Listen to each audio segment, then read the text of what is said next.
రేయ్ బాబాయ్ పెళ్లికి వెళ్తున్నావు, రావట్లేదా నువ్వు? నేను రాను, మీరు వెళ్ళండి. నువ్వు ఇలా ఎవరి పెళ్లికి రాకపోతే రేపు నీ పెళ్లికి కూడా ఎవరు రారు. రాపోతే పోనే, అలాంటి చుట్టాలు రాపోవడమే బెటర్. జనరల్ గా అయితే వచ్చావండి, నాకు పెళ్లి భోజనాలు అంటే చాలా ఇష్టం. సరే ప్లేట్ పట్టుకొని ప్రశాంతంగా భోజనాలు తింటుంటే ఒకడు వస్తాడు, వచ్చి నువ్వు గుండె వెంకన్న కొడుకువేనా? అవును. పెళ్లి గట్రా ఏమన్నా అయిందా? ఆ నిండి ఎలగోలా తప్పించుకొని పక్కకు వచ్చి చూస్తే ఇంకోటి ఉంటాడు. దీనిలో ఉప్పు లేదు, కూరలో ఏమో కారం ఎక్కువైంది, ఊర్లో చూసా ఎంత ఆయిల్ ఉందో, ఉమ్ము గట్టిగా ఉంది. ఫుడ్ లో ఉన్న బొక్కలన్నీ ఎంచుతాడు. సరే వీళ్ళందరితో మనకెందుకు లేని పక్కకు వచ్చి ప్లేట్ పట్టుకొని తింటుంటే ఇంకోటి వస్తాడు.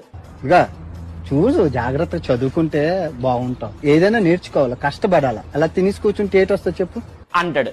ఇంకోటి వచ్చి ఎరా నేను గుర్తున్నానా అని అడుగుతాడు. నన్ను గుర్తుపెట్టవా? నిన్న నైట్ ఏం తిన్నానో కూడా నాకు గుర్తుండదు, వాళ్ళు అలా గుర్తుంటారు నాకు.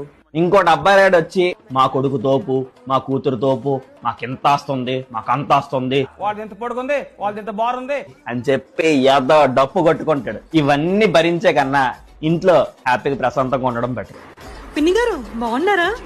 ఏంటి మీ ఇద్దరే వచ్చారు, మీ అబ్బాయి రాలేదా? వాడు రాకపోతే మేమేం చేస్తాం? ఎన్నిసార్లు పిలుస్తాం తెలుసా మీకు? మా ఫంక్షన్ ఇదేంటి రాడు, దట్ ఈస్ హిస్ ఒపీనియన్. ఏంటి మాట్లాడతారు మీరు?